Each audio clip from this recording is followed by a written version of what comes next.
Hey y'all, IRIX Guy here. Within this video I'm going to explain depth of field. Now it may sound like a very high-tech term, it is, but I'm going to really simplify it. So what you'll see right now in the camera's field of view, you'll see this right here. And this is the top of a monopod that I use, but I use it strategically because I am using manual focus right now. So what I'll do is I'll move this and I'll stand where it was, and now I should be perfectly focused. I am filming with a 50mm lens. You can check the link within this video's description to find it. It's a manual focus lens. So that means that if I didn't have everything perfectly focused, that I would not be in focus right now. Within this video I'm going to tell you about depth of field. So it's a key concept to understand if you're both for videographers and photographers. So right now, where this monopod was, where I'm now standing, was approximately 6 feet in front of the camera's lens. So if I put a tape measure from my nose rather, to the tip of the camera's lens, it should be about 6 feet. So what does that mean exactly?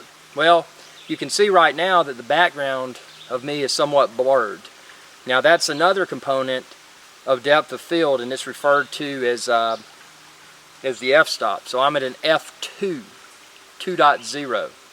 So this lens, it's a, you can check the link within this video's description for specs rather, but I think it's f2 through maybe f22, but f2 is going to give me the optimal blurred background. Obviously if I was standing closer to the camera, I could make the background look even more blurred, also commonly referred to as bokeh, or defocused background.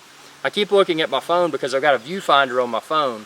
That's something else I like to use with this camera body, just to ensure that I'm in the camera's field of view.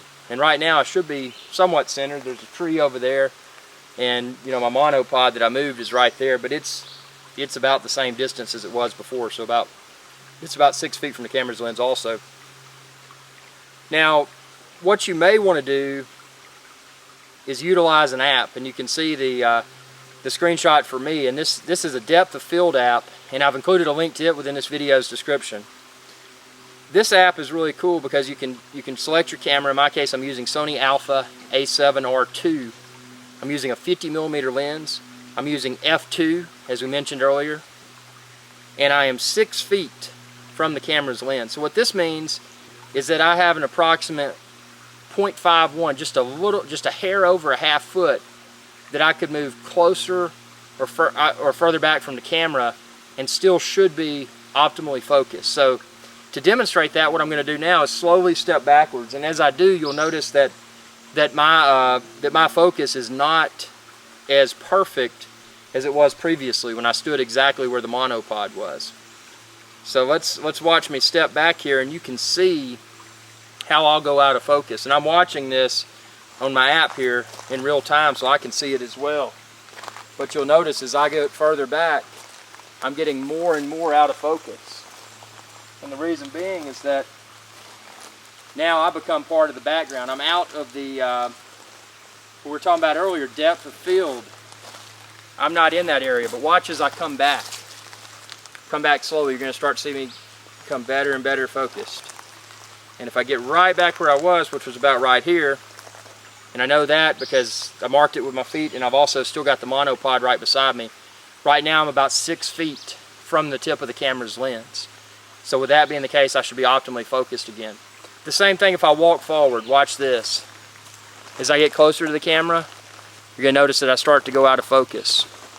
Again, the reason I'm going out of focus is that this technique we've been talking about, depth of field. See, look at me right now, I'm really out of focus. But of course the background has remained consistent because it hasn't gotten closer or further away from the camera. But see, now look at that, I should be very well focused. So this is a concept that it was one of the most difficult things for me to learn. And I actually took some photography lessons from a master photographer, and that was very highly beneficial. But you know, it provided me with enough information to be able to start to piece the clues together. And when I went out in the field and I started experimenting with all of this, that's when I really started to learn how all of the technical components can work concurrently to provide the best image possible. And I think that's what I've achieved here. I mean, I don't know, you tell me what you think. I'm just looking at my viewfinder right now. Obviously at the time of filming this, I haven't edited the video, I haven't published the video to YouTube that you're watching now. So I'm just looking at my viewfinder to see what it looks like. But, you know, just think of that. Think of the depth of field as an actual, trying to think of a good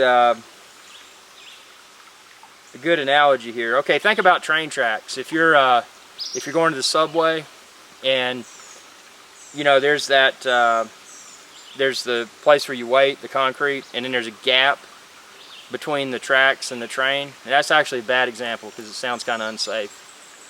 Think about a football field and the little yard markers on the field, and let's just say the 50-yard line. So if your depth of field was set to be right on that 50-yard line, and if you were using what's referred to as a shallow depth of field like I am right now with an f2 aperture, you know, you only may have about a half foot or so that you can go forwards or backwards. So that's another good point of reference. You know, stand exactly on that 50-yard line and focus your camera accordingly, and you should have optimal results. But again, this app right here, once you start to become a perfectionist with this app is a lifesaver, because you can enter your camera, you can enter your lens, your f-stop, your distance in feet or meters or yards. So it just really makes it easy to learn. But you know, my thing is simplicity, because there's so many videos out there. There's a lot of people on the internet that are excellent with explaining technical topics, but there's a lot of people out there that, even though they're excellent with explaining technical topics, they can't explain it in a way to where it's easy for someone to just go out in the field and do. And that's my objective with this video series, is to show you all of this without all the technical mumbo jumbo. Obviously I'm mixing it in. I mentioned f-stops. I mentioned you know, the distance from the camera's lens to the subject, in this case myself. And a little cheat tool that I use, this little monopod, so I can focus upon it and then stand in its place and should have optimal focus. So I hope this video helps.